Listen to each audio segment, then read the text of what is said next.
Vi har så arbejdet med Danmarks indsamling, og i år er temaet Intet barn må sulte, og vi har så arbejdet med flygtninge og deres flugt.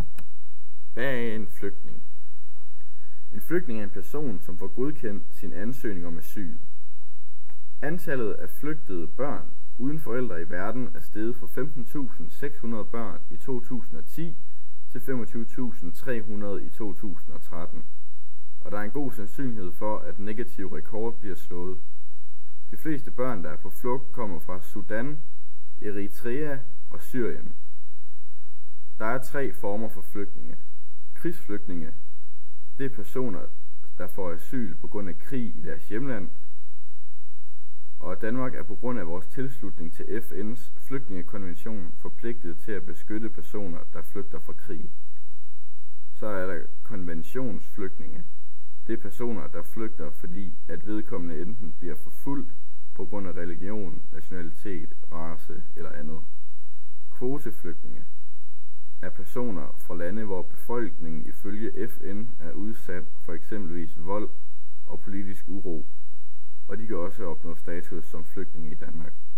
I 2015 søgte 21.316 personer om asyl i Danmark. Det er 6.524 flere end i 2014. Tallet har været stigende i perioden 2007 til 2015, men er faldet i 2016. Mere end 800 mindreårige kom i 2014 til Danmark for at søge asyl, hvilket er klart det største tal i de 15 år, der findes tal fra. Hvorfor flygter flygtninge? De flygter eksempelvis på grund af sult, krig og også usikkerhed i hjemlandet. Det er også derfor, der kommer så mange flygtninge, og specielt børn fra Afrika, fordi der er meget hungersnød, ikke rent vand, og er generelt meget fattigt. Og også med Syrien, fordi der er krig, så det mister de penge, ressourcer og sikkerhed på. Hvorfor flygter de til Danmark, Sverige og Norge eksempelvis? Det gør de blandt andet, fordi at de har penge, og det ved de, at de kan trække på, så de får flere penge af vores skattepenge. Og fordi de har trygt og sikkerhed, og der nok ikke kommer nogen krig lige foreløbig. Hvor mange flygtninge kommer til Danmark? I 2015 kom 21.316 flygtninge til Danmark og søgte asyl. De 21.316, der kom til Danmark, svarer kun til 1,7% af alle flygtninge, der flygtede fra Europa. Eller til Europa. Alene Sverige og Tyskland modtog næsten 50% af alle flygtninge. Hvor kommer flygtninge fra? På dette kort ses der, hvor flygtningen kommer fra. Jo større cirklen er, jo flere flygtninge kommer der. Som I kan se, er der rigtig mange over fra Mellemøsten af, og også en del fra Afrika.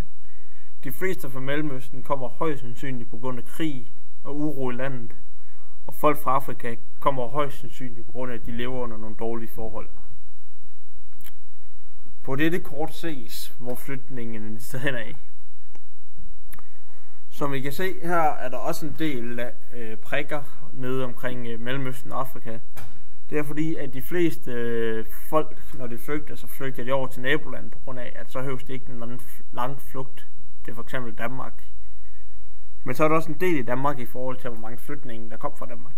Og det er der fordi, at heroppe i Europa, der er der det vi vil kalde for et velfærdssamfund, som betyder, at de fleste mennesker har det godt, at der er ikke kæmpe stor forskel på rig og fattig, som der er nede i de andre lande.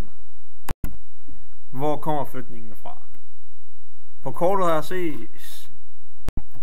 Danmark skal kunne forebygge voldelige konflikter i områder som f.eks. Syrien eller Irak ved hjælp af en konto til katastrofebistand. I 1999 var der 1,6 milliarder kroner, men som frem til år 2017 skal det komme op på 12 milliarder kroner. Med flere penge bliver det muligt at finansiere en forebyggende indsats over for flygtningebørn i deres eget land, såsom øget madrationer til børnene på deres flugtrejse, flygtningelejre og personale såsom psykologer, pædagoger og læger. Danmarks indsamling samler penge i 2017 til Intet barn må sulte.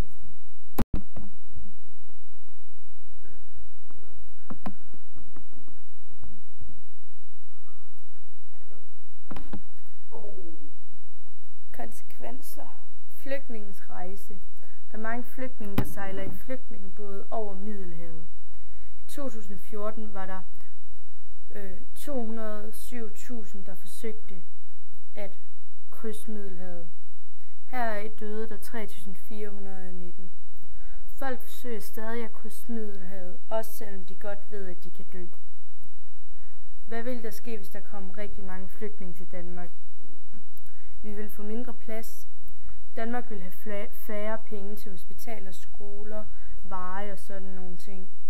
Den gennemsnitlige dansker vil have færre penge, fordi skatten vil blive nødt til at blive hævet, for at vi kan have råd til huse, mad og løn til flygtningene. Hvad kunne der ske, hvis vi sagde nej til at få flygtninge ind i Danmark? Der kunne opstå konflikter i EU og FN. Det kunne også i værste tilfælde opstå til krig mellem Danmark og Øst.